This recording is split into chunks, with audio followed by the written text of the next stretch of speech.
This is Q&A episode 1 with Charles, where the fans have submitted some questions for the godfather of bodybuilding himself. What are your thoughts on keto diets for bodybuilding? If that's what you believe in, then no one should try to turn you against it. But I've never seen a person who's in the keto diet really have gained a lot of muscle because you're putting in too many fats to compensate for the amount of calories you're not getting from the meat. So none of your top clients have ever done it to get to the top? No. You know, you have people who's at the top that try it, you know, and then they don't succeed as far because why? You're not getting enough nutrients. Do you find that your clients need carbs to perform and to get a pump so that they don't get flat? The thing with it is, you in order to get full, you need what? Carbohydrates to get that full round look. And you can do a combination of keto and carbs, then you get a better pump. What's your preferred method of cardio? My preferred method is when you're utilizing the whole body. So I like doing the treadmill and the incline so I can get my whole body into the movement.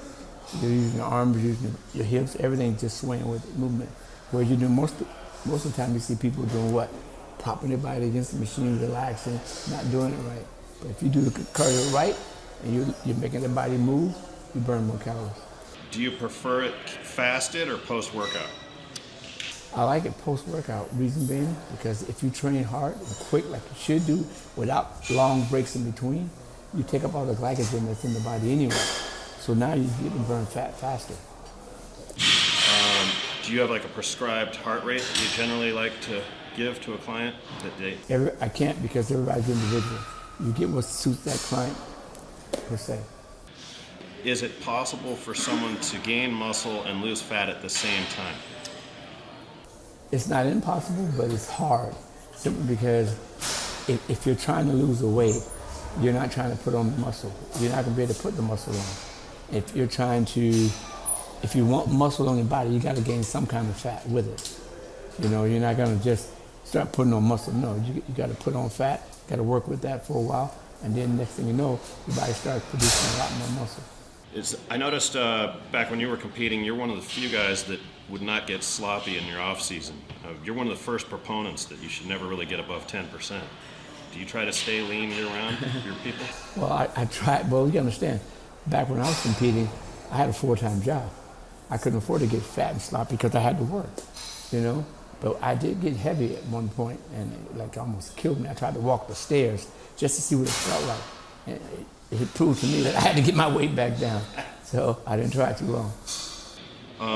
How long do you typically have clients rest between sets? It just depends on the individual. You cut them a little more slack on leg day? Yeah, they're breathing harder, yeah. And I try to kill them when we're doing legs. I noticed you do not prescribe full deadlifts from the floor, and you've said that it makes the waist thick. Can you explain how it makes the waist thick? Think of this, you're breathing real hard, and you're lifting, what you're doing, you're breathing in and out, in and out, in and out, right?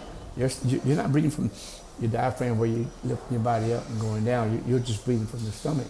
And eventually, you're going to start to expand from the hips because all that pressure goes into the bottom part of the body.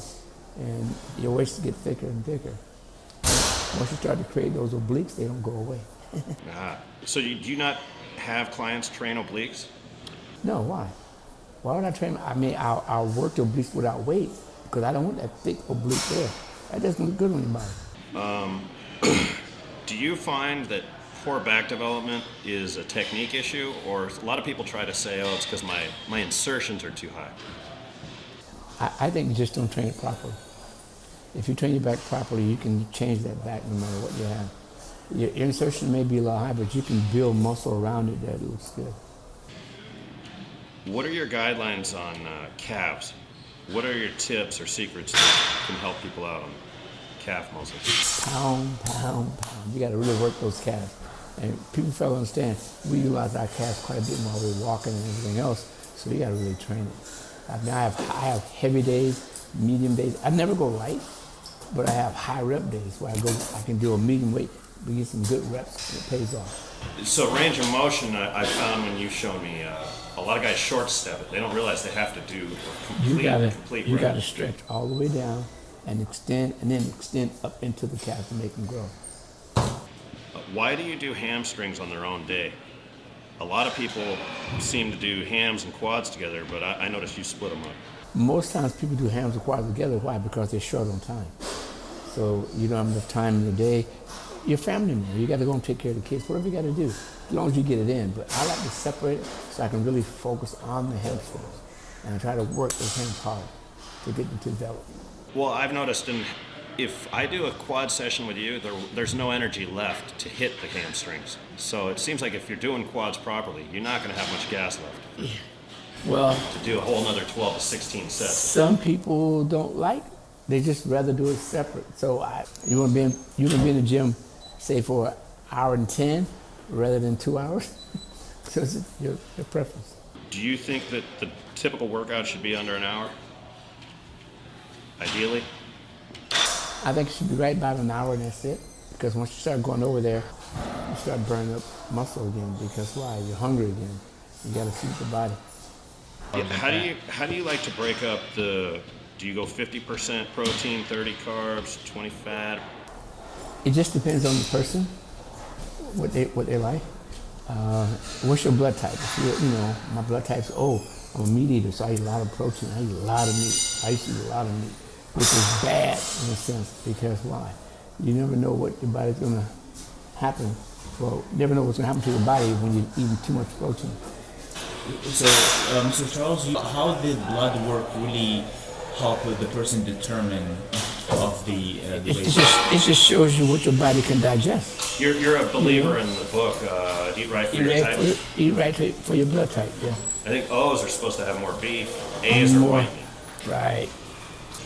That concludes our questions of the week. Continue to submit them. If you got any good questions, we'll shoot them by Charles and see if we can help you guys at home. So don't forget to check out what? Oh, don't forget to check out godfatherbodybuilding.com. Yeah, if I wanted to bring up a weak body part, like my front delts, do you think I should add extra exercises to target it? The thing of it is, you always hit front delts. Why? When you do a press, you hit a lot of front delt, right? So when you're doing a front delt movement, so you're hitting it twice. Okay. Now, you don't want to overwork it, but you want to hit it just enough so it grows. So if you do chest, what do you hit?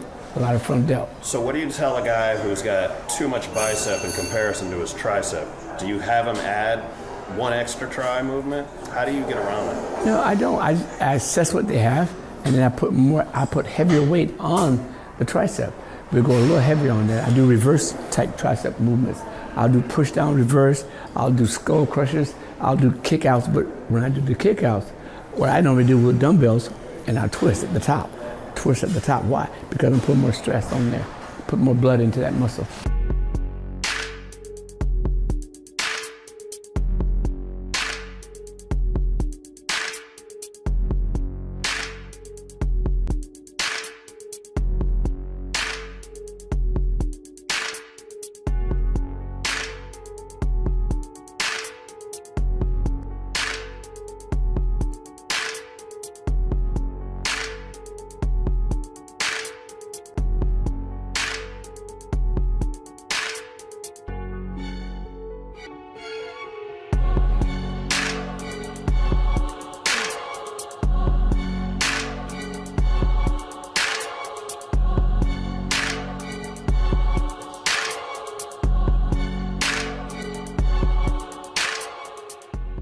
That's what pushes.